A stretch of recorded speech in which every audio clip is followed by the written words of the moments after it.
Welcome to Witch's Hat Studios. I'm Cass, this is Brooms. Alright, and this is our first ever movie review.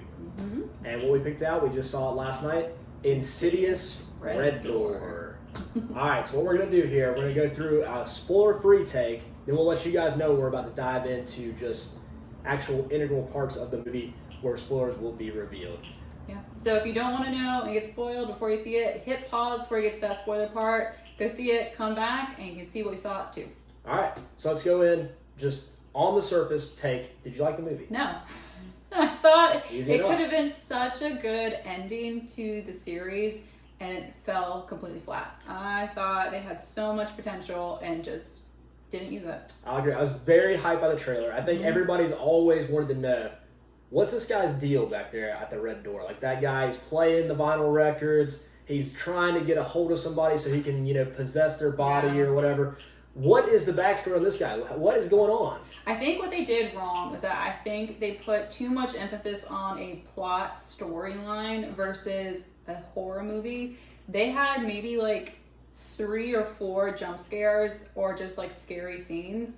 And all the other ones, they had it like throughout the movie. And this one, they completely forgot to put them in because there's only a handful and they could have done so much more and they didn't.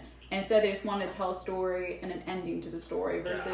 I will agree with you to an extent on we're missing a lot of jump scares. We're missing a lot of what makes Insidious from this film. Mm-hmm. But I also thought the plot line was a bit thin. I wanted to know more. I agree. I want to know what's going on with these things. The plot, what they decided to use for the plot for the ending was horrific. But I'm saying I think they focused on that only. It felt rushed. It felt like, okay, we've said we're going to make this movie. We got to make this movie. I'm not too interested. Let's get something that's passable and let's get it done. I really think they were more focused on having the original cast, which was really cool, and having an ending to it versus making it a horror movie. Like, again, the original ones chocked through the entire movie full of jump scares or just scary scenes. And this one didn't have it. Like, they didn't even have a lot of, like, going to the further much. Well, let's go a little further. Let's dive into this movie. So right now, if you have not seen this movie, and I don't know if you should see it in theaters or not, I guess if you go want ahead. to, hit pause. I don't have a problem with it, but go ahead and hit pause. Go see the movie. Come back, watch us later on, and see what we thought of it. See if you agree with us. Yeah. Okay, so let's dive into this thing. I'm going to start off, because we've been saying a lot of negative. Tell me your best thing about the movie. What did you enjoy? What part, scene, or just anything, any aspect? Okay, so I'm just like a pure, like, I want to be scared person in a horror movie. I don't even care too much about the plot. So when they showed the, like, original, like, demon devil guy and, like, his full face again, that was pretty cool. I like that. But that being said, they only showed him for, like, half a second. Like, they don't show him enough. This would have been like the perfect time in a movie to really show that guy a lot, and they didn't. Yeah, absolutely. The best part for me, there was a part that was in the trailer, and that's when you know that you've probably stumbled onto a subpar movie, was when he's in the MRI machine and you're trapped and confined, lights go out, next thing you know there's somebody in there with you.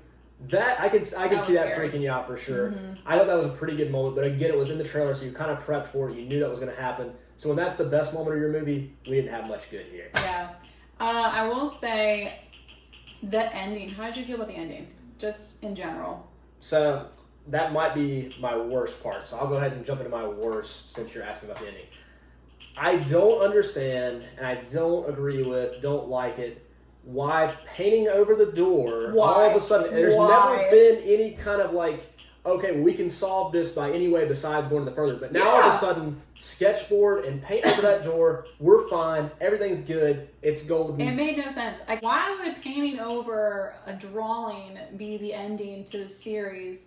The kid made drawings from the first movie and literally scratched it out, and those things didn't disappear.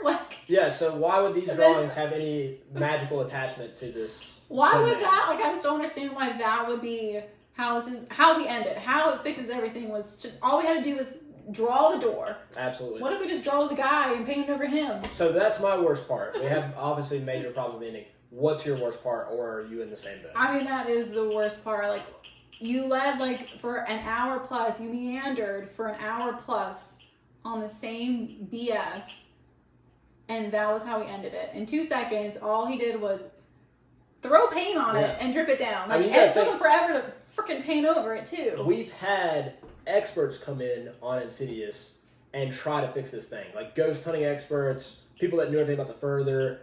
They've done. I had a bunch of high tech equipment in that one, and all we needed was just a magical piece of paper. Yeah, that's all we needed.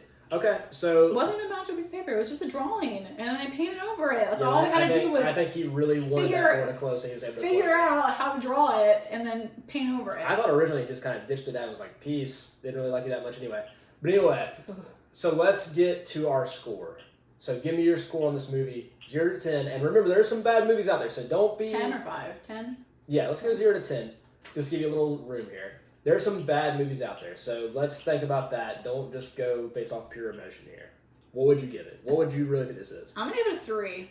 I would not watch it again. And it takes a lot for me to not watch movies again. Like, I'll watch pretty crappy movies again and enjoy it.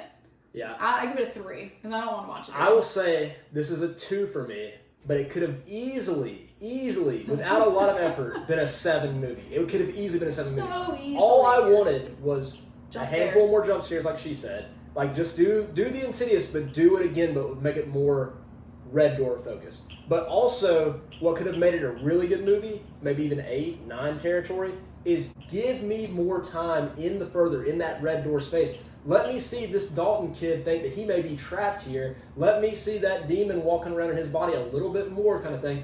Give me some backstory on this demon. What's he trying to accomplish? If he gets this body and he's got it long term, what does he want to do? Is he just out to inflict the most pain as possible? Does he have some kind of take over the world kind of thing?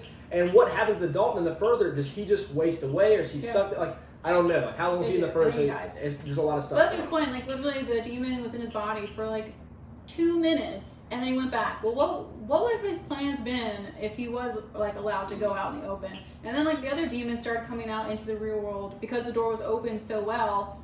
What would have happened if it stayed open? He could have made another one after this, but they literally didn't. They decided that they thought they could make another one by having all the same like major things, like the theme song from the first one, the main characters from the first one, and instead they didn't do anything with it. They thought that would be it and it'd be a great movie. They needed to do more with it. Overall, more info, more jump scares. You'd have had a movie. What are y'all's thoughts? If you've seen the movie, please let us know in the comments below. If you're yet to see the movie, did we get you to think about maybe not seeing the movie or waiting until it comes out on some sort of streaming service or DVD if those still exist? So, okay. But anyway, guys, this has been Witch's Hat Studios. Please let us know if you enjoy these movie reviews, and we'll crank some more of them out there. Like and subscribe. Like and subscribe. All right. Thanks, guys. Witch's Hat Studios.